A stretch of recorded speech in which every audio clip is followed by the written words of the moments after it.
bonjour à tous ceux qui nous rejoignent.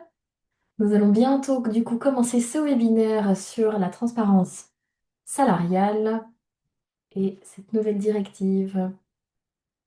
Donc le but du webinaire aujourd'hui, c'est vraiment voir ensemble comment transformer les obligations en politique RH pragmatique.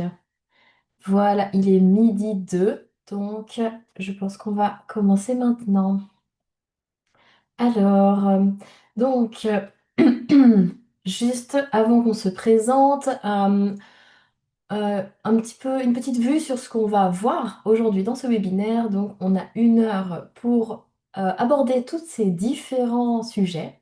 Donc, on va d'abord commencer rapidement par vous présenter qui nous sommes, vous faire une petite introduction sur cette directive, hein, donc vraiment le sujet du jour.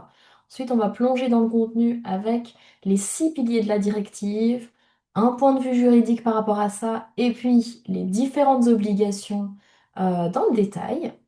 On verra ensuite les différents risques et sanctions dont on est déjà au courant. On vous fera une petite introduction sur l'importance des données, hein, donc de tout ce qu'on va appeler HR Analytics. Et ensuite, on verra ensemble les étapes suivantes si le sujet vous intéresse. Et ensuite, on aura évidemment une réponse aux différentes questions.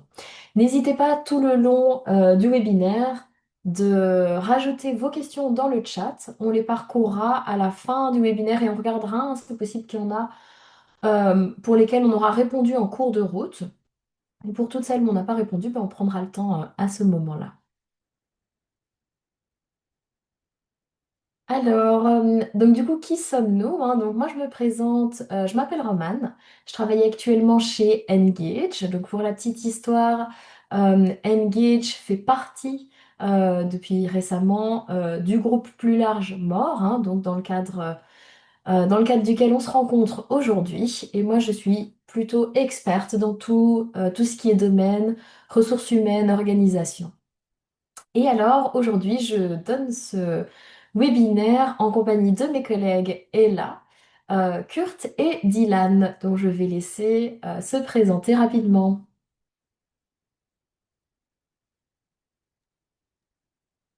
Tout le monde.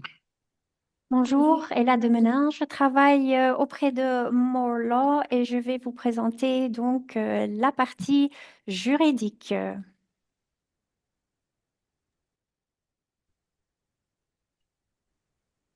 Oui, bonjour, je m'appelle Kurt van den Berg. Moi, je suis partenaire analytique chez Element 61 et moi, je suis un peu le fondateur de l'application qui s'appelle RH Analytics.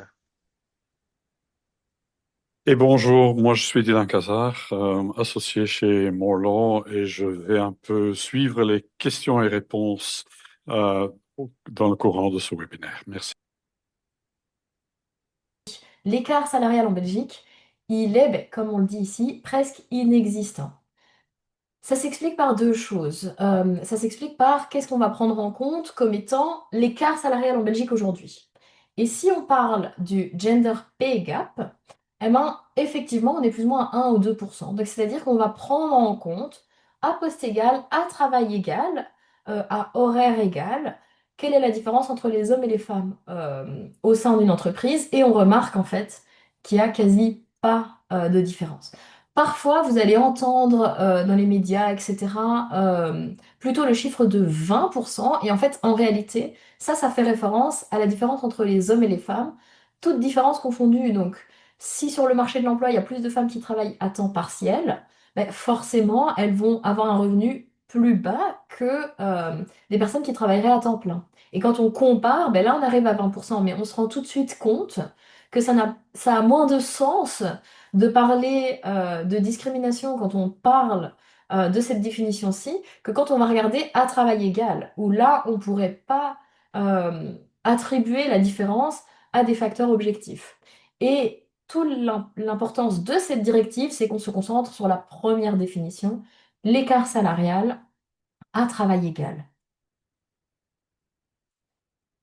Alors, par rapport à la directive européenne, donc c'est la directive du Parlement européen et du Conseil du 10 mai 2023 dont on va vous parler, hein, parce que c'est une directive qui est basée sur des projets de loi qui avaient déjà été écrits en 2023, mais ça ma collègue pourra le commenter plus justement que moi. Vous allez souvent entendre parler de la directive sur Pay Equity, la directive Pay Transparency, etc., la directive sur la transparence salariale. Vous avez un petit peu des mots, des noms différents qui circulent, tout simplement parce qu'elle n'a pas vraiment de nom officiel, cette directive. Donc c'est un peu à chacun de l'interpréter, de lui donner le nom le plus juste. Nous, ce qu'on a remarqué quand on a étudié cette directive, pour nous, il y a vraiment deux concepts clés qui reviennent tout le temps. On a ce concept d'équité, et comme je vous le disais, souvent on va parler de pay equity, et puis d'autres personnes vont vous parler de pay transparency. En réalité, c'est vraiment les deux mots-clés, selon nous, qui ressortent et qui doivent être pris en compte justement l'un et l'autre. Du coup, cette directive-ci, donc on a abordé sous l'angle de ces deux concepts clés, on l'a ensuite organisé, scindé autour de 6 piliers. Et ces 6 piliers vont être en fait, vont couvrir tout ce qui va être les processus structurels, donc qui va beaucoup plus concerner toutes les obligations en termes d'équité à ce moment-là, et tous les mécanismes de communication, de reporting, de transparence, qui vont être exigés dans cette directive. Au niveau de l'équité, pour nous, il y a vraiment 3 sujets qui ressortent. On va avoir tout ce qui concerne l'évaluation et la classification des fonctions. Ensuite, on aura tout ce qui concerne les structures et la progression salariale. On n'est pas uniquement sur des niveaux de salaire, mais on est aussi sur le côté comment j'évolue au sein de ces salaires. Et ensuite, on aura aussi tous les processus liés au recrutement. Souvent, ça va être les processus les plus visibles, dont vous allez du coup entendre le plus parler, parce qu'ils sont plus concrets, ils sont plus activables directement. Mais en réalité, quand on regarde l'entièreté des obligations qu'il y a derrière cette directive, la partie recrutement représente plutôt des petites actions, entre guillemets, à mettre en place, mais le vrai travail de vérification de conformité va plutôt se situer au niveau de la classification des fonctions et de la structure et de la progression salariale. Au niveau communication, donc du coup plutôt pour l'aspect transparence, on va avoir tout un tas d'obligations qui vont concerner les communications à avoir au niveau RH. Il y aura une partie dialogue social aussi. Et ensuite, vraiment la partie reporting dont on entend aussi évidemment plus parler. Autre chose qui est intéressant quand on voit cette vision par rapport aux 6 piliers qu'il y a dans cette directive, c'est que par rapport à d'autres directives européennes qui ont aussi amené à beaucoup de communication dans les médias, on en a entendu beaucoup parler parce que les entreprises ont dû travailler dessus. Je pense par exemple à tout ce qui était directive en termes de durabilité. Si on compare, on est souvent sur quelque chose avec des obligations en termes de reporting, mais où ça s'arrête là. Ici, cette directive, elle se distingue quand même. Dans son côté, on va avoir une partie reporting avec un rapport à écrire, mais vous voyez, c'est seulement un parmi 6 piliers. Donc il y a beaucoup d'autres choses qu'il faut aller regarder, et aussi en amont, de manière proactive, pour assurer la conformité de votre entreprise, et donc pas juste attendre de se dire au moment où il faudra rendre le rapport, et là, on va regarder si on est conforme. Alors, avant de plonger dans chacun de ces piliers pour vous détailler les différentes obligations euh, liées à cette directive, je vais passer la parole à ma collègue pour quelques petits aspects juridiques.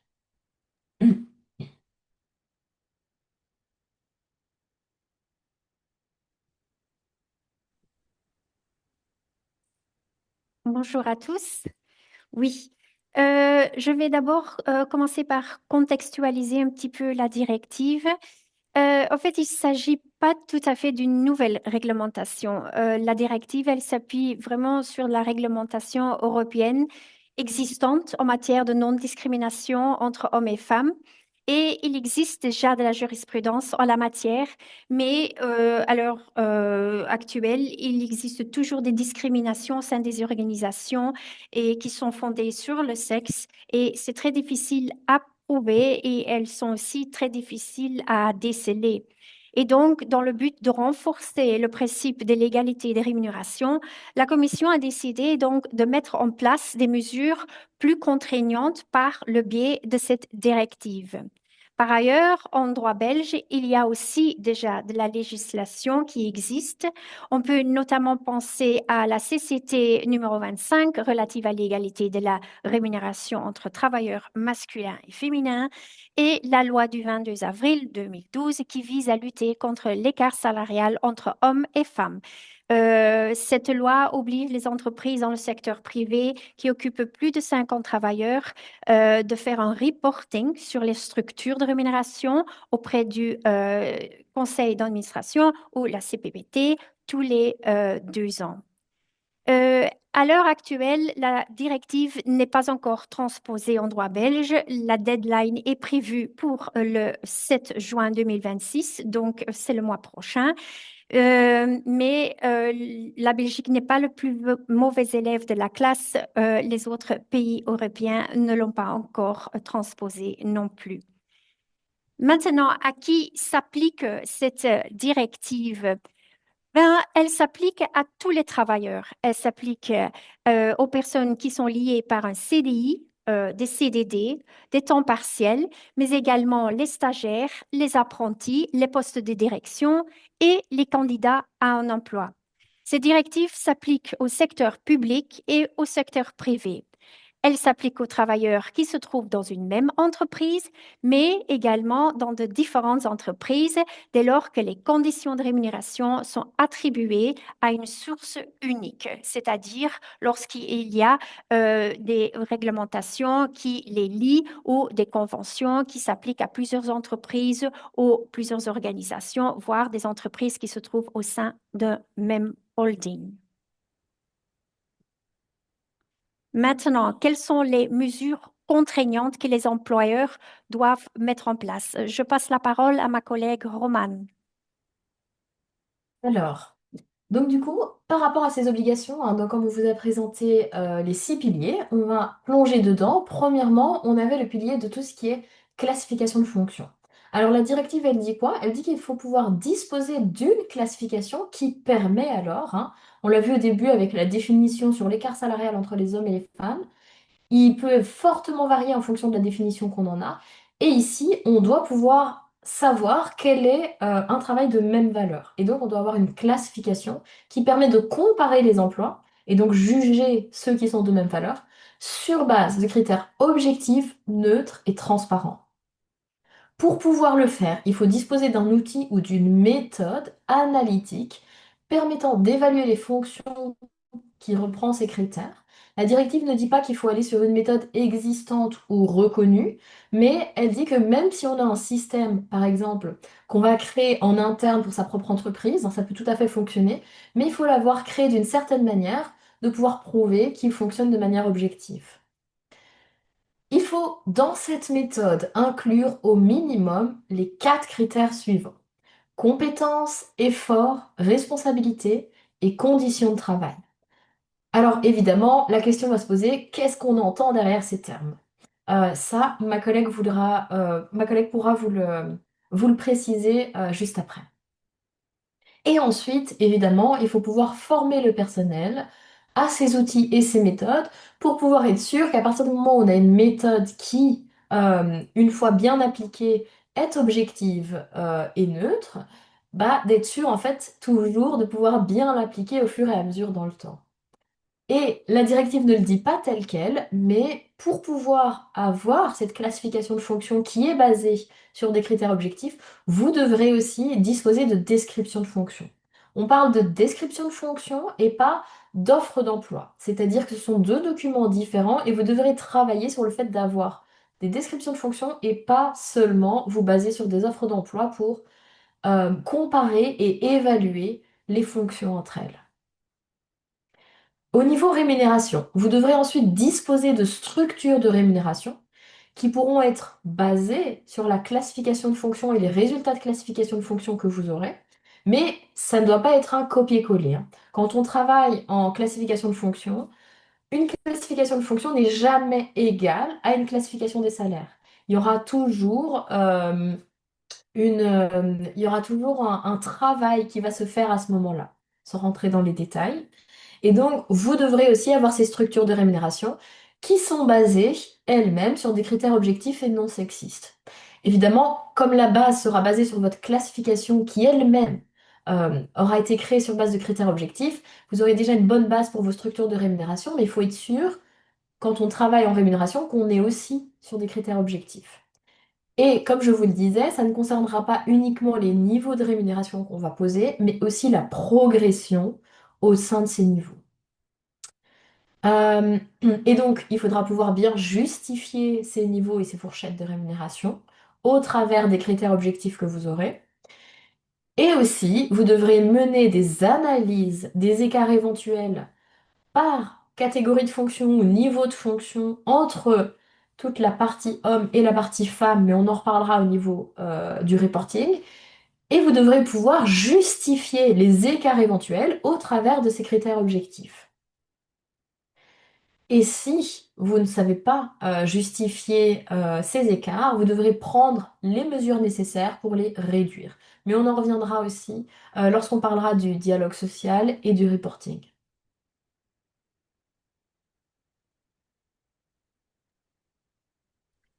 Concernant les structures de rémunération, Roman a déjà expliqué quelques éléments. Ces structures, elles garantissent une égalité de rémunération pour un même travail, voire un travail de même valeur ou un travail équivalent. Ces structures, elles permettent de comparer la valeur des différents emplois au sein d'une même structure organisationnelle et ces structures doivent être basées sur des lignes directrices de l'Union européenne qui existent déjà en matière de non-discrimination, d'évaluation et de classification des emplois. Concrètement, comment les employeurs vont devoir faire pour garantir la transparence des rémunérations et de la politique de progression de la rémunération?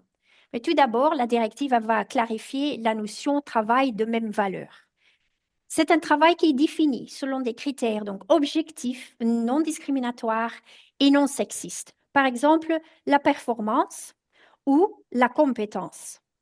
Et pour faciliter l'application de cette notion de travail équivalent, il faut utiliser donc des critères objectifs. Et la directive, elle prévoit ces critères que Roman a déjà abordés.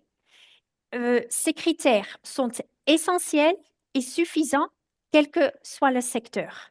Il s'agit plus précisément des compétences, par exemple les connaissances requises, son parcours, la formation, les qualifications, l'expérience. Il s'agit des efforts physiques, mentaux, l'intensité ou la concentration. Par exemple, les infirmières qui doivent soulever des patients, ça demande plus d'efforts. Les responsabilités, donc on occupe un poste de direction, de supervision, de management. Les conditions de travail, les conditions physiques, de nuit, les travails en équipe.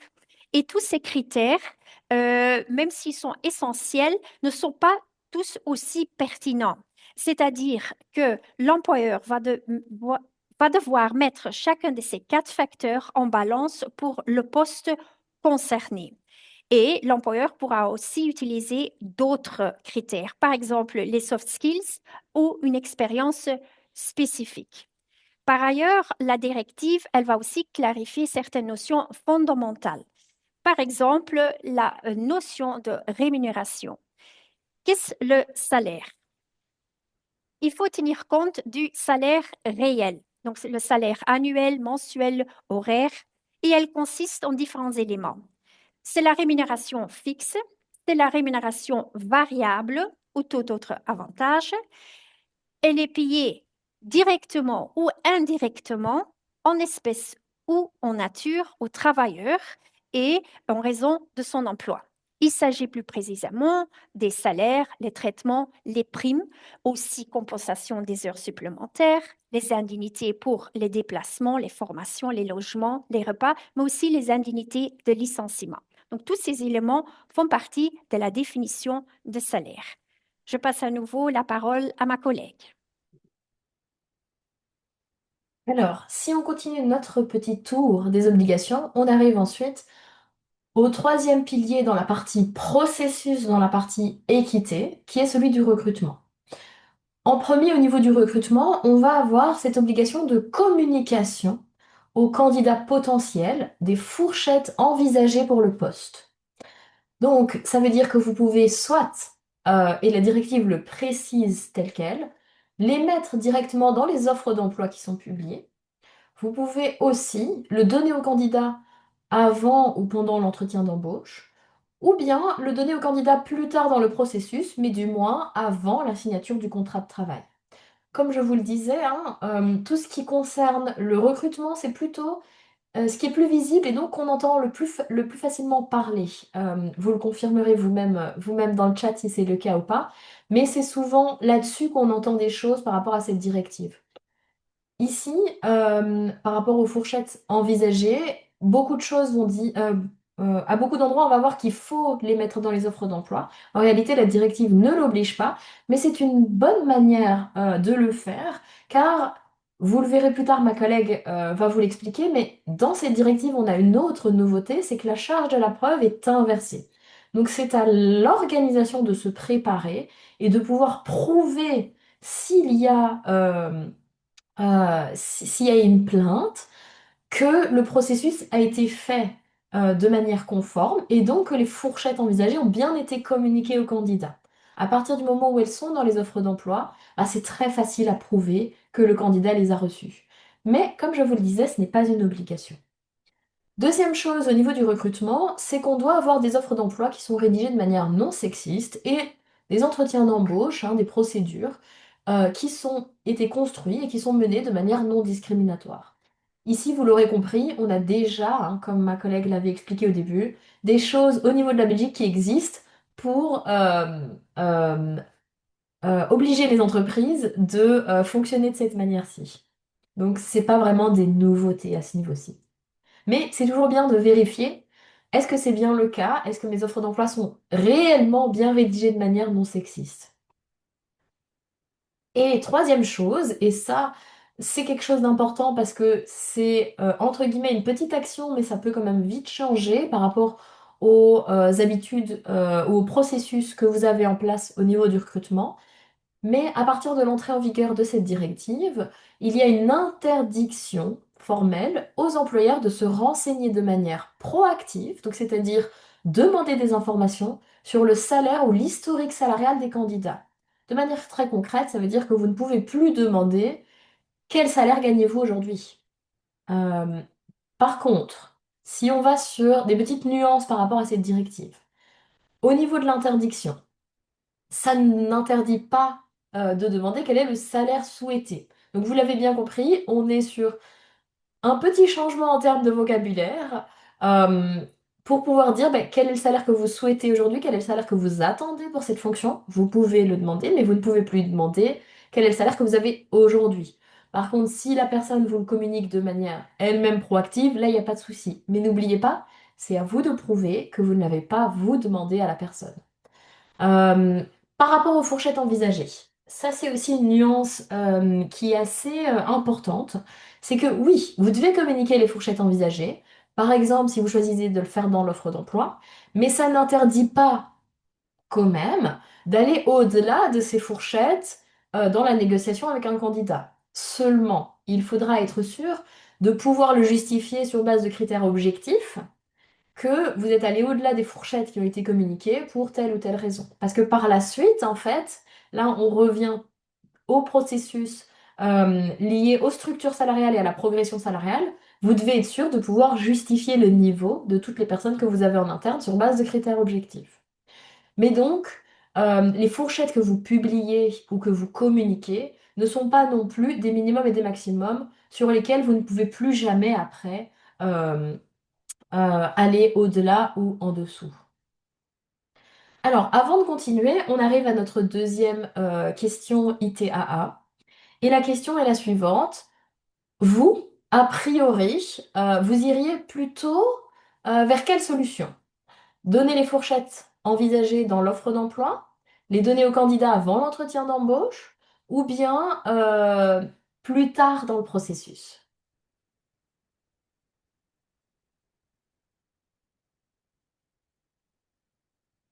Donc, encore une fois, hein, je laisse quelques petites minutes pour répondre.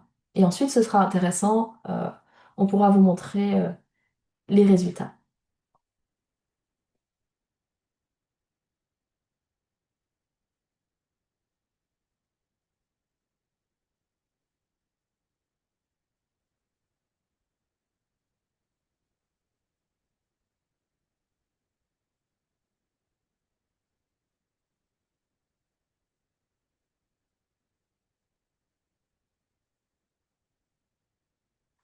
Alors, pendant que le sondage se termine, je vais simplement déjà prendre une petite question que j'ai vue apparaître sur les critères au niveau de la taille d'entreprise.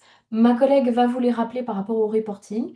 Maintenant, il faut savoir qu'on a 6 piliers et que la taille d'entreprise va jouer notamment sur le dialogue social et le pilier du reporting. Par contre, pour les autres, et c'est assez important, ça concerne toute taille d'entreprise. La directive est quand même écrite pour être moins sévère au niveau des petites entreprises. Elle a vraiment été rédigée, on le sent, dans le sens où c'est pas le but d'accabler les petites structures.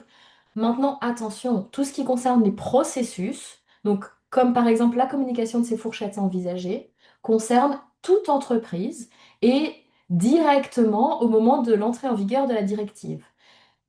Tout ce qui concerne la taille d'entreprise et le reporting qui pourrait être plus loin, comme ma collègue vous l'expliquera, c'est uniquement pour la partie reporting. Alors, maintenant, on a terminé le sondage. Je vais simplement vous partager les résultats parce que c'est assez intéressant euh, pour tout le monde. Mais en fait, on voit que c'est très partagé. Donc, on a plus ou moins un tiers en fait pour chaque solution. Voilà, c'est assez intéressant en tout cas de le voir comme ça. Alors, je continue la suite. Ensuite, on passe pour tout le volet, hein. Vous voyez, on avait mis en vert tout ce qui est équité, en bleu tout ce qui est transparence. On passe sur le volet transparence. Au niveau du dialogue social, euh, la directive prévoit qu'il y a un droit aux travailleurs d'avoir une représentation syndicale. Ça peut être syndicale, pardon, une représentation sociale. Donc, à travers de syndicats, de représentants des travailleurs, représentants de leur choix. C'est pas quelque chose qui a été spécifié dans la directive vu qu'elle doit être transposée pays par pays. Mais vous l'aurez bien compris, en Belgique, en fait, c'est déjà le cas. Il y a une obligation, par contre, et ça va être nouveau, de mener pour toute entreprise de plus de 30 de 100 travailleurs, hein, donc là, on revient avec cette petite notion de taille, de mener une évaluation conjointe des structures de rémunération si et seulement si les 3 critères suivants sont rencontrés. S'il y a un écart de plus de 5% entre hommes et femmes constatés au sein d'une même catégorie de travailleurs, hein, on l'a vu avec la classification de fonctions, s'il y a un désaccord ou une absence de justification de cet écart, et s'il n'y a pas de correction dans les 6 mois suivant la communication du rapport. Donc ici, vous l'aurez compris, on est sur et. Si on est dans cette solution, enfin dans cette situation, alors l'évaluation devra être conjointe avec les représentations syndicales ou sociales. Et alors, il y a un droit de ces représentations d'avoir accès par la suite à l'ensemble des méthodes appliquées par l'employeur. Donc ça ne veut pas dire l'ensemble de comment il les a appliquées, mais l'ensemble des critères utilisés pour faire la classification de fonctions. Quel est le processus par lequel on passe pour classifier les fonctions? Et quels sont les critères qui déterminent les structures de rémunération et la progression? Alors, au niveau de la communication, donc là, vous voyez, il y aura un peu plus de choses. C'est quand même une grande partie de la directive, hein, C'est pour ça aussi qu'on entend souvent la directive sur la transparence salariale, parce qu'il y a quand même toute une partie qui vise vraiment cette transparence. Donc, on l'a déjà expliqué, droit aux travailleurs d'avoir une représentation, ça joue aussi sur la transparence. Droit aux travailleurs d'obtenir des informations sur leur niveau de rémunération individuelle, plus les niveaux moyens de rémunération, ventilés par sexe, de leur catégorie. Ça veut dire quoi? Ça veut dire si moi, aujourd'hui, je suis graphiste, je peux demander d'avoir les informations sur mon niveau de rémunération individuelle, je l'ai, mais quels sont les niveaux de rémunération moyens de ma catégorie? Donc ça ne veut pas dire de tous les autres graphistes qui sont au sein de l'entreprise, ça veut dire que si moi, ma fonction de graphiste, elle a été euh, évaluée comme étant de niveau 4 au sein de mon entreprise, eh ben, je vais avoir les niveaux moyens de l'ensemble des fonctions qui ont également été évaluées de niveau 4. Et ça pourrait comprendre, j'invente, la fonction de comptable, la fonction de juriste, la fonction d'analyste marketing, etc., etc. Et à partir du moment où j'en fais la demande, l'entreprise doit me répondre sous un délai raisonnable de maximum 2 mois. Alors, les travailleurs peuvent obtenir des informations aussi, parfois qui vont un peu plus loin sur l'égalité de traitement ou des vérifications par rapport, ou des vérifications par rapport à est-ce qu'il y a une discrimination ou pas, via leur représentant ou via un organisme. Hop. Il y a aussi un devoir de l'entreprise d'informer les travailleurs sur leurs nouveaux droits à l'information à ce niveau-ci, donc ce que j'ai expliqué juste avant, et quelles sont les mesures à entreprendre pour exercer ce droit. Euh, c'est l'entreprise même qui doit communiquer là-dessus. Donc c'est à l'entreprise de faire en sorte que ses collaborateurs sont au courant qu'il y a cette directive et que cette directive leur donne la possibilité de demander cette information-là. Ce n'est pas aux collaborateurs de se renseigner et puis à l'entreprise de pouvoir y répondre si un collaborateur exerce son droit, c'est à l'entreprise de faire en sorte que la communication est passée. Donc vous voyez, on est toujours dans ce côté un peu, c'est à l'entreprise de mener les actions et de porter les initiatives. Il y a un droit des travailleurs de divulguer volontairement leur rémunération. Ça veut dire quoi? Ça veut simplement dire que s'il existe des clauses qui vont à l'encontre de ce principe, eh ben, elles doivent être supprimées. Euh, Aussi, petite information, toutes les informations, toutes les demandes d'information doivent aussi être accessibles et communiquées dans des formats inclusifs par rapport à tout ce qui est handicap. Mais ça, c'est déjà le cas en Belgique. On peut exiger quand même notamment, donc on parlait des clauses qui vont à l'encontre du principe de divulguer sa rémunération. L'entreprise peut quand même exiger des travailleurs qu'ils n'utilisent pas les informations qu'ils ont reçues, par exemple sur les niveaux moyens, sur leur propre rémunération, etc., à d'autres fins que l'exercice de leur droit à l'égalité des rémunérations. Il y a un devoir aussi de l'entreprise de communiquer de manière à ne pas permettre l'identification de la rémunération individuelle d'un travailleur donné. Donc encore une fois, ça c'est pas une nouveauté par rapport à la Belgique, mais c'est intéressant de voir que c'est aussi mentionné dans cette directive directement, mais surtout en fait, ce qui va être intéressant ici, c'est de voir que si cette mesure-ci, cette obligation rentre en conflit avec la deuxième obligation que je vous ai expliquée ici par rapport à la communication, du droit aux travailleurs d'obtenir des informations sur leur niveau moyen. Donc, exemple concret, si moi, dans ma catégorie 4, qui reprend les graphistes, etc., au sein de l'entreprise, mais en fait, la population femme ne comprend qu'une ou deux personnes, eh ben, ça veut dire que si après j'ai accès au niveau moyen pour cette population des femmes, je vais pouvoir en fait identifier qui a cette rémunération-là. Donc ça va à l'encontre de cette obligation-ci. Alors c'est celle-ci qui prend le pas sur l'autre. Donc ça veut dire que les personnes n'obtiendront pas les niveaux moyens, mais par contre, ceux-ci devront être communiqués au représentant ou à un organisme sur l'information de traitement qui, lui, aura accès aux informations et pourra vérifier s'il n'y a pas de discrimination. Et donc, c'est via ces personnes-là qu'on pourra faire exercer le droit à la non-discrimination. Alors, il y a aussi un droit aux travailleurs d'avoir facilement accès aux critères. Donc, c'est-à-dire, on parlait quels sont les critères objectifs que vous aurez pour classifier les fonctions, pour déterminer les rémunérations. Il y aura un droit des travailleurs d'avoir facilement accès à ces critères, d'avoir au moins l'information quels sont les critères utilisés. Et puis, évidemment, il faudra pouvoir former les personnes concernées à toutes ces procédures-là.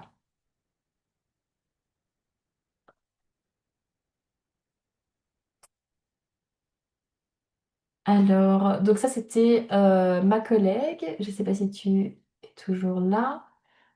Au niveau du droit à l'information, on en a déjà parlé, mais voilà, c'était simplement la petite, allez, Oui, en effet, notification Romane, sur les on a clauses. déjà Oui. abordé un peu la question, mais quand même pour résumer le droit à l'information, donc tous les travailleurs ils devraient avoir le droit d'obtenir des informations sur leur niveau de rémunération individuelle ainsi que leur niveau moyen de rémunération ventilé par sexe et pour la catégorie des travailleurs qui accomplissent le même travail ou un travail de même valeur. Et je souhaite également apporter une petite précision, c'est que l'employeur ne peut pas empêcher donc de divulguer le travailleur, de divulguer lui-même sa rémunération. Donc, il ne peut pas insérer des clauses contractuelles dans le contrat de travail, mais il ne peut pas non plus faire signer des NDA ou tout autre document qui empêche donc de divulguer cette information. Ensuite, les employeurs ont le devoir de communiquer activement sur les données et donc je passe de nouveau la parole. Oui, oui, donc voilà. Donc du coup, là, on passe sur la partie reporting. Alors, on ne va pas rentrer dans le détail ici de toute manière, hein, vous recevrez les slides. Mais ici, vous avez les informations telles que mises dans la directive sur quelles sont les informations que vous devez communiquer dans le rapport. Attention, ce que vous communiquez dans le rapport n'est pas ce que vous devez communiquer à tout travailleur qui vous demande des informations, hein, comme on l'a précisé. Les travailleurs, eux, c'est seulement par rapport à leur catégorie et au niveau moyen. Par contre, pour le reporting, pour les rapports qui, eux, vont un peu plus loin, dans est-ce qu'il y a des discriminations, est-ce qu'on doit regarder les écarts, est-ce qu'il y aura des choses à réduire dans votre entreprise, à travailler pour réduire ces écarts, là, ça va un peu plus loin parce qu'on va aller regarder l'écart de rémunération sous-entendu moyen, l'écart de rémunération médian, hein, la médiane et la moyenne étant assez proches mais étant assez différentes. Pour, euh, pour ceux qui sont un petit peu moins statistiques maths, la grande différence entre la moyenne et la médiane, c'est que la médiane ne va pas être influencée par les valeurs extrêmes, là où la moyenne sera influencée. Si j'ai 5 personnes qui vont j'invente, de 2 000 € à 3 000 € et puis que j'ai une quatrième personne qui est à 10 000, ma moyenne va être fortement influencée là où ma médiane ne le sera pas. Alors ici, ce sont tous des petits points, vous recevrez, on va passer plus rapidement là-dessus, mais les informations doivent être confirmées par la direction générale, doivent être communiquées aux autorités, euh, etc., etc. Des précisions ou des éclaircissements doivent être fournis, et là on parle des représentants, des organismes ou de l'inspection de travail, s'il y a des écarts constatés, hein, donc là c'est par rapport à ce qu'on vous expliquait sur le dialogue social. C'est-à-dire, si il y a des écarts, ils doivent pouvoir être justifiés. Donc les représentants, l'organisme de traitement doit pouvoir voir quelles sont ces justifications. Et s'il n'y en a pas ou s'ils ont un désaccord, ben là alors peut-être qu'on devra mettre en place une procédure conjointe. Et les informations peuvent, le rapport qu'on va écrire peut se retrouver après sur le site internet ou peut être communiqué à l'ensemble de vos collaborateurs, mais ce n'est pas une obligation. Alors, donc ici, on avait donc ma collègue qui va aussi revenir sur les délais de communication, comme ça avait été déjà demandé dans le Oui, chat. j'ai fait un petit résumé aussi sur les communications, trois petits points, mais les employeurs sont en effet tenus de respecter certains délais et ces délais dépendent de leurs effectifs. C'est-à-dire les entreprises qui occupent 250 travailleurs ou plus, ils sont obligés de communiquer tous les ans et à partir du 7 juin 2027. Les entreprises qui occupent 150 à 249 travailleurs sont obligées de communiquer tous les 3 ans à partir de l'année prochaine. Les entreprises qui occupent 100 à 149 travailleurs doivent communiquer tous les 3 ans, mais à partir de 2031. Et toutes les entreprises qui occupent moins de 100 travailleurs sont tenues de reporter régulièrement sur base volontaire. Alors, on arrive à la partie risques et sanctions, donc ça c'est toujours ma collègue. En effet, s'agissant des risques, ben, tout dépendra comment le législateur belge il va mettre en œuvre de manière plus détaillée la directive, comment il va la transposer. Mais probablement, les sanctions seront prévues dans le Code social pénal en cas d'infraction à ces règles. La directive a quand même précisé que les sanctions vont devoir être effectives, proportionnées et dissuasives. Ça veut dire que s'il y a des amendes, ils seront probablement déterminés en fonction du chiffre d'affaires annuel brut ou en fonction de la masse salariale. Et par ailleurs, la directive, elle prévoit des mesures protectrices supplémentaires pour sauvegarder les droits des travailleurs. Et dans un premier temps, les travailleurs auront droit à une indemnisation intégrale qui couvre l'entièreté des pertes et préjudices résultant de toute différence de rémunération. Cela veut dire qu'ils auront droit à des arriérés de salaire, des pertes de chance, un préjudice moral, mais aussi des primes au paiement en nature. Ils ont au moins 3 ans le temps pour introduire un recours. Ils ont droit à l'assistance d'un syndicat ou d'une organisation représentative. Dans tous les cas, ils doivent avoir accès aux tribunaux. Et il y a un renversement de la charge de la preuve. Cela veut dire que si un travailleur il apporte des éléments de preuve qu'il y a une différence de rémunération, ou lorsque l'employeur ne respecte pas ses obligations de transparence, c'est-à-dire il refuse de fournir les informations demandées par les travailleurs, soit il ne communique pas les données, alors c'est à l'employeur de prouver qu'aucune discrimination n'a eu lieu. Et comment l'ampleur du risque sera évaluée par les tribunaux ou les organismes pour l'égalité ou toute autre autorité compétente et comment ils vont reconnaître l'existence d'une discrimination, ils vont se baser sur une personne de référence. Cette personne de référence est réelle ou elle est hypothétique. C'est un paramètre très important pour déterminer si un travail peut être considéré comme équivalent ou de même valeur. De toute façon, ces travailleurs, ils peuvent de cette façon démontrer qu'ils ont été traités de manière moins favorable qu'une personne de référence de sexe différent. Et on le voit dans le slide euh, prochain. Oui. Oui, pardon. Hop. Voilà. Et donc, pour établir si ces travailleurs se trouvent bien dans cette situation comparable, il ne faut pas nécessairement se limiter à des situations où ils travaillent pour le même employeur. Ils peuvent également se trouver dans une situation comparable lorsqu'ils ne travaillent pas pour le même travailleur. Mais les conditions de rémunération doivent être identiques et comparables et doivent être attribuées à une source unique, c'est-à-dire ils doivent être réglementés par des dispositions légales ou des conventions en matière de rémunération applicables à plusieurs employeurs, à plusieurs organisations ou des entreprises qui se trouvent au sein d'un même holding. Ensuite, la Cour de justice a également précisé qu'il ne faut pas non plus se limiter à des travailleurs qui sont employés en même temps. Donc, il ne faut pas être en service en même temps pour se trouver dans une situation comparable. Et enfin, pour clôturer la petite partie juridique, je tiens aussi à préciser que certaines notions ne sont pas expliquées par la directive, telles que la notion d'employeur. À l'heure actuelle, on ne sait pas encore s'il s'agit vraiment de l'entité juridique ou l'unité technique d'exploitation. Et donc, il va falloir attendre la transposition de la directive afin d'avoir plus de clarté à ce sujet.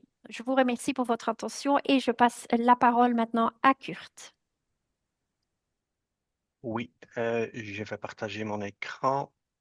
Oui, vas-y. Voilà. Donc, je vais prendre encore 5 minutes, en fait, pour 2 messages. Le premier message, c'est que pour faire des analyses, vous avez besoin des données. Et donc, je vais vous inviter, en tout cas pour, en fait, la deuxième partie de notre webinaire le jeudi prochain, parce que là, on va vraiment en détail d'une manière, avec un démo qui vous donne, en fait, toutes les possibilités de HR analytique. Alors, oui. Euh, Quelle est donc la solution HR analytique? Donc, ça vous donne en fait des analyses très rapides et fiables avec toutes les données RH que vous avez besoin. Euh, la solution qui s'appelle en fait Out of the Box, ça, c'est une solution d'analyse standardisée qui est prête à l'emploi et qui vous donne déjà en fait beaucoup d'informations en ce qui concerne le headcount, le nombre de personnel, le ETP. On regarde un peu l'absentisme et donc la maladie. On vous donne tout insight en ce qui concerne le coût de paye ou donc le coût salarial de votre société sur tous les niveaux, sur tous les départements, sur tous les, je veux dire, les analytiques. On regarde un peu la rotation de personnel, hein, donc quels sont les nombres de personnes qui sont entrées ou sorties dans la société, et en fait toutes les tendances. Et le plus important, en fait, aussi dans ce webinaire-là, c'est donc la transparence salariale. La solution qu'on a disponible, ça existe pour le moment sur deux technologies. Donc, ça, c'est sur Qlik et sur Power BI de Microsoft. En fait, quelle est la solution qu'on appelle out of the box? En fait, donc il y a deux pierres angulaires. Ça veut dire que, en fait, dans notre solution, on regarde deux choses. Donc, ça, c'est donc le capital. Donc, en fait, tout ce qui concerne les euros. Et donc, ça, c'est vraiment une orientation financière. Et la deuxième partie, en fait, ce sont les gens. Et donc, en fait, on regarde l'évolution des salaires. On regarde, donc, on va contrôler donc les coûts de vos employés sur différents niveaux analytiques. Et en fait, on a pas mal d'analyses qui sont basées sur les coûts à tous les niveaux existants dans votre société. En fait, la solution qui reprend déjà une 40 rapports déjà prédéfinis et pré-standardisés. Il y a trois axes qui sont très importants pour nous. En fait, on regarde sur les employés et donc ça veut dire que c'est une analyse très détaillée sur niveau de chaque employé. Euh, En fait, le deuxième axe, c'est donc le temps. Et donc, on peut analyser au niveau de la date, la semaine, le mois, le trimestre et donc l'an. Et on peut faire des analyses et des comparaisons avec des années précédentes. Et en fait, le troisième axe, c'est donc les codes salariales. Donc, ça veut dire qu'on vous donne un insight sur tous les codes salariales qui sont utilisés par, en fait, votre société et par votre secrétariat social. La solution de reporting est vraiment basée sur toutes les fiches de paye de tous les secrétaires sociaux. Donc, ça veut dire que on a des connexions avec tous les secrétaires sociaux qui sont déjà sur l'écran. Mais si, par exemple, vous travaillez avec un autre secrétaire social, on peut prendre contact avec eux pour, en fait, pour regarder comment eux, ils peuvent nous donner, en fait, accès ou donner les données que de votre société. Donc, vraiment, quels sont les avantages de notre solution? D'abord, la solution n'est pas liée à un seul secrétaire social. Donc, ça veut dire que si vous travaillez maintenant avec SD-Works et donc, en fait, les 3 années précédentes, vous avez travaillé avec Groupe S, par exemple, on peut combiner les données. C'est vous qui contrôlez, en fait, les données. Donc, ça veut dire que l'application est installée sur votre logiciel. Donc, c'est vous qui peuvent contrôler, en fait, les données. On peut ajouter aussi les données historiques très facilement, donc de telle façon que ça vous donne en fait des possibilités de faire des analyses historiques.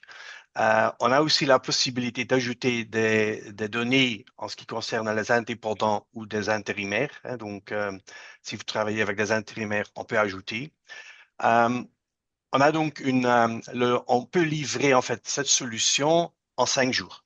Ça veut dire que on commence le lundi et le vendredi soir, vous avez en fait toute l'analyse disponible, aussi la transparence salariale avec toutes les données historiques comme vous voulez. Et si vous avez en fait un système de BI ou un data warehouse qui existe déjà dans votre organisation, on peut l'intégrer. Même avec les fichiers simples Excel, on peut l'intégrer en fait tous dedans.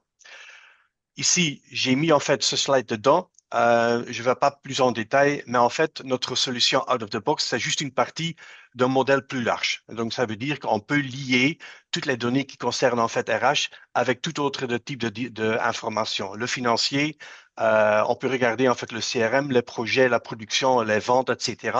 Donc, ça veut dire qu'on peut vous donner ensemble avec le RH out of the box une vue à 360% de votre entreprise. Donc, si vous voulez. Donc, si vous avez des questions, n'hésitez pas à me contacter. Alors, j'ai encore ajouté quelques print screens, justement pour titre d'information, mais je vous invite en fait de s'inscrire encore pour le webinaire de jeudi prochain, de telle façon que on va plonger plus en détail avec un démo réel, actuel en fait, en ce qui concerne le HR analytique. Voilà.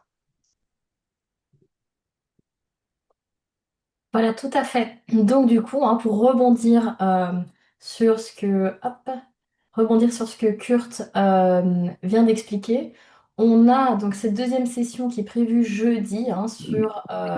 On va continuer à parler de transparence salariale. C'est pas la même session, hein, ce sera d'autres informations. Euh, On va avoir toute une partie un peu plus RH, hein, avec un cas concret. Quel était le contexte, quelle était la problématique, quel est le plan d'action qu'on a mis en place. On reviendra sur des cas juridiques spécifiques. Donc ça sera de nouveau ma collègue Ella. Et ensuite, on verra en beaucoup plus en détail le tableau de bord RH entièrement automatisé, proposé, hein, la solution proposée par Kurt. Alors, donc, aussi, avant de passer à la réponse aux questions, hein, on était curieux, donc on a une dernière question à vous poser. C'est que on a pour projet, hein, donc de mener aussi une masterclass, hein. Donc là, ce serait vraiment une journée entière 100% pour faire le diagnostic de votre... Oui, je sais pas pourquoi il est passé en mode les slides bougent directement alors que tout à l'heure non. Mais voilà. Le programme, ce sera de faire le diagnostic de votre situation, hein, donc analyse juridique, diagnostic au niveau de la conformité, diagnostic au niveau de vos processus RH, état des lieux complet, hein, de où vous vous situez aujourd'hui, hein. Donc on vous montrera un exemple de ce qu'on a fait jeudi.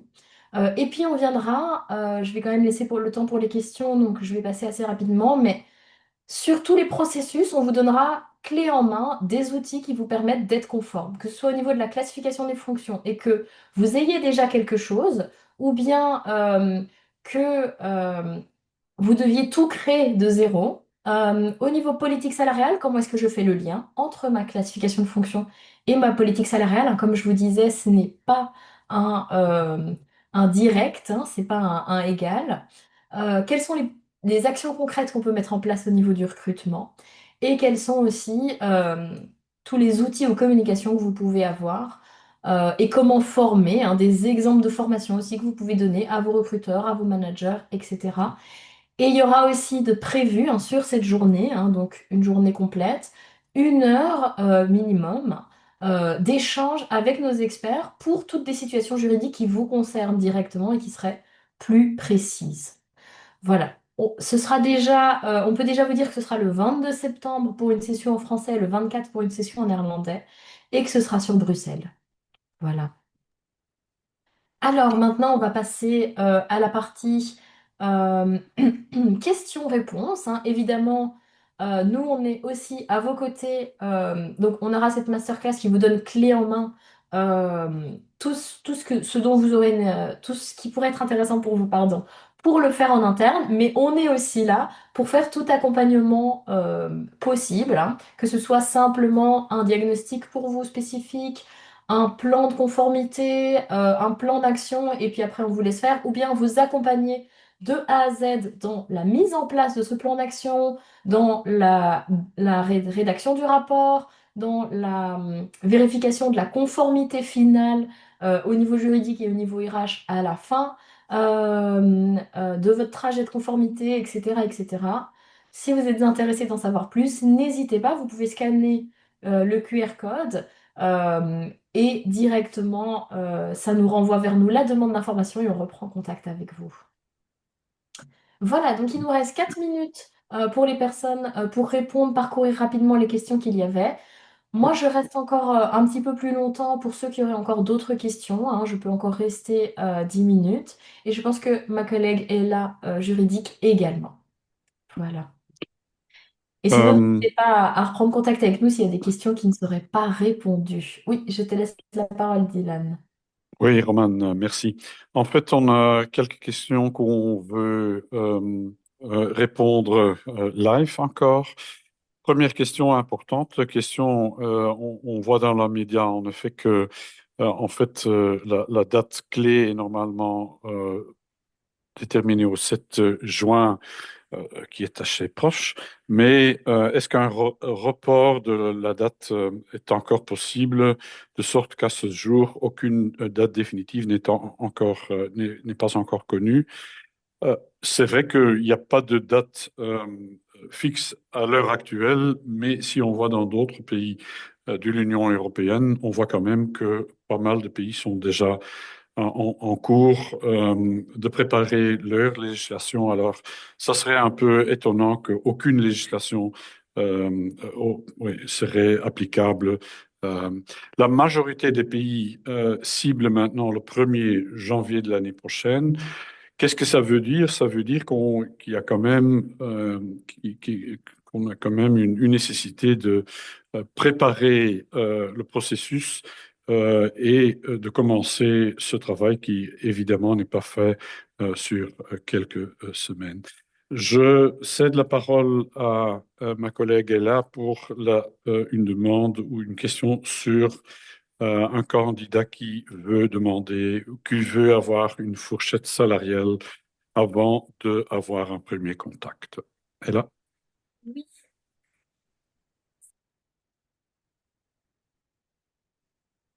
On ne t'entend pas, Ella.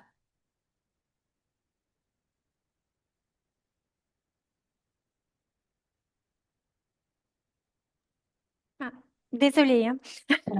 Voilà. Donc Vas-y. la question était posée si oui ou non on pouvait donc le candidat pouvait avoir par SMS sa fourchette salariale. Oui, il peut avoir ces informations. En fait, un candidat a droit à recevoir même d'un employeur potentiel euh, de l'information sur la fourchette salariale avant même d'avoir ses premiers contacts. Ces informations peuvent aussi être publiées dans les offres d'emploi. Donc, oui, normalement, vous devez lui répondre par le... Vous devez confirmer donc la fourchette salariale par SMS. Alors, voilà. OK. La prochaine question, je vais passer la parole à Romane. Une question qui est sur la moyenne. Euh, Oui. Est-ce que ça doit être la même catégorie avec la même ancienneté, même niveau de diplôme? Alors, en fait, là, ça va dépendre de comment vous créez vos catégories de fonctions. Quand on parle de catégorie même travail de même valeur, on met sans le niveau de diplôme et sans l'ancienneté de manière générale. Maintenant, quand vous créez vos niveaux de rémunération, vous pouvez créer des sous-catégories et puis communiquer la moyenne pour ces sous-catégories. Maintenant, cette moyenne, si elle montre un écart, si on est vraiment sans, on a enlevé l'information ancienneté, on a enlevé l'information niveau de diplôme quand on communique cette moyenne, on pourrait avoir un écart de plus de 5% entre les hommes et les femmes. Mais cet écart peut être justifié par l'ancienneté et le niveau de diplôme. Donc là, vous n'avez pas de problème si vous savez le justifier par rapport à ça. Et ça, c'est pas quelque chose que vous devez montrer les justifications à l'ensemble des personnes d'une catégorie de manière proactive, mais c'est quelque chose que vous devez pouvoir envoyer aux organismes de traitement ou à la représentation sociale pour que eux puissent avoir la justification qu'il n'y a pas de discrimination, par exemple. Donc, vous voyez, c'est un peu plus complexe que ça. Et comme la directive n'est pas encore transposée, on n'a pas non plus ce degré de détail à ce niveau-là. Mais pour le moment, ce n'est pas une information qui doit être communiquée à l'ensemble en mode accès libre pour tout le monde à ce niveau-là. Je ne sais pas si ça répond bien à la question ici. Oui, je pense. Merci pour Ah, ta réponse, Romane. Je vais répondre oui. deux autres questions. En fait, il y a une question, est-ce que un écart salarial peut être justifié par la reprise d'une autre société ou un nombre de travailleurs d'une autre société type 32 bis? Euh, c'est une bonne question. C'est une question qui se pose, oui, dans pas mal de sociétés qui sont en fait des buy and build, hein, des sociétés où en effet euh, une partie des travailleurs vient d'une reprise d'une autre société.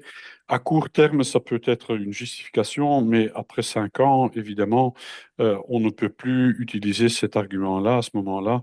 L'harmonisation sera quand même attendu entre les travailleurs et on devra trouver d'autres explications neutres ou critères neutres pour expliquer des différences s'il y en a encore.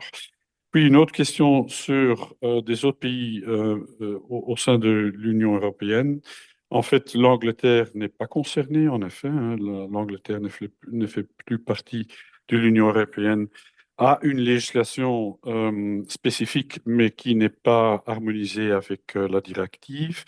Par contre, en Belgique et Allemagne, évidemment, il y aura des obligations similaires. Et même en France, on voit dans les textes draft, et qui ne sont pas encore votés au Parlement en France, que les obligations vont aller encore plus loin que les obligations de base de la directive. Euh, Puis il y a encore une question sur la date du 7 juin. En fait, on doit faire la différence entre une directive qui doit être transposée en droit belge et un règlement européen qui est applicable automatiquement, même sans transposition. Euh, euh, euh, en fait, à partir du 7 juin, un travailleur ne pourra pas, dans la relation directe avec son employeur, demander des droits basés sur la directive, mais en cas de dispute devant un tribunal, sans doute les tribunaux vont quand même utiliser le cadre légal de la directive pour décider sur des points spécifiques. Et évidemment, à long terme, ce n'est pas une option pour la Belgique de ne faire, de rien faire. Hein. C'est sûr qu'après quelques mois, la Belgique va sinon être mise en demeure par la Commission européenne pour prendre action.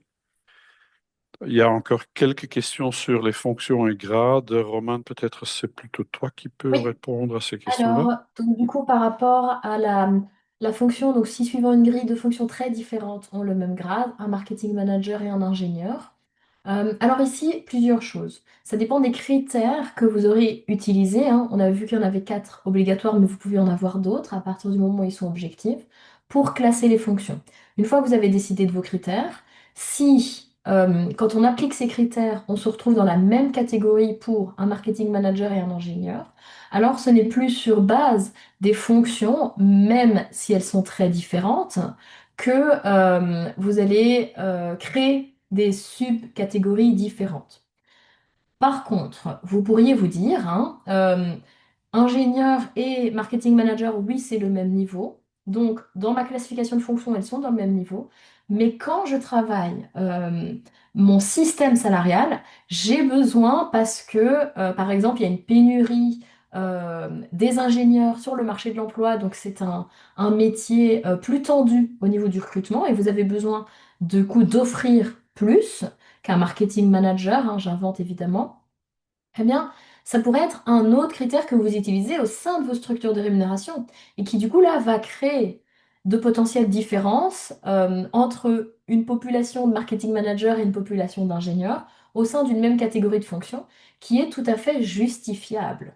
Euh, mais ça se joue par la suite. À partir du moment où elles sont pondérés dans la même catégorie, alors ils sont dans la même catégorie. Ce n'est pas sur base, entre guillemets, d'instinct que vous pouvez vous dire, même si j'arrive à la même catégorie, je trouve que c'est très différent, je vais créer deux catégories différentes. Non, vous devez avoir des critères spécifiques qui le mettent. Mais donc, voilà, ça c'est pour répondre globalement à la fonction. Évidemment, c'est le genre de choses qu'on peut aussi regarder au cas par cas quand on travaille en classification des fonctions et ou hein, en structure salariale. Voilà. Donc je pense que pour celle-ci, c'est répondu. Euh, voilà. Je ne sais pas s'il y avait Il y a une autre encore question. une dernière question. Est-ce qu'on peut comparer les salaires et grades entre les pays de l'Union européenne? Pas vraiment. En fait, la législation sera spécifique pays par pays. Et en plus, évidemment, le coût salarial, le coût de vie entre les pays ne peut pas être comparé à 100%. Euh, au- je sais bien au niveau d'un groupe international, on va quand même essayer d'avoir un peu une certaine harmonisation entre les salaires. Mais bon, entre, par exemple, Grèce, Espagne et Suède, il y a quand même des différences euh, sur le marché d'emploi qui sont considérables. Alors, une comparaison à 100% ne sera jamais possible entre les pays européens. Je pense qu'on a répondu à Là, toutes je les pense qu'il n'y en a questions. plus en suspens. Ouais.